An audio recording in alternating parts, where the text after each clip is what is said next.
ഞാനിന്ന് രാവിലെയും പറഞ്ഞിരുന്നതാണല്ലോ, പിന്നെന്താ ഇപ്പോഴൊരു മനംമാറ്റം? ഗംഗ ഇപ്പൊ പോകണ്ട. അതെന്താ? അല്ലിക്ക് ആഭരണം എടുക്കാൻ ഞാൻ കൂടെ പോയാല്? വേണ്ടെന്ന് പറഞ്ഞില്ലേ? എന്താ എന്താ ഞാൻ കൂടെ പോയാല്? പോകണ്ട.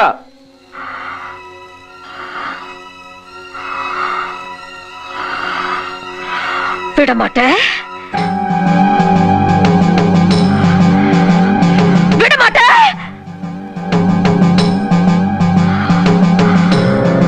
அப்ப நீ என்ன இங்கிருந்து எங்கேயும் போக விட மாட்ட?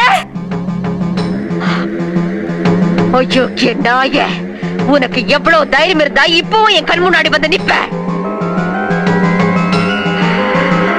இன்னைக்கு துர்காஷ்டமி, உன்னை நான் கொன்னு ஓ ரத்தத்தை குடிச்சு ஓங்கார நடனம் விடுவேன்.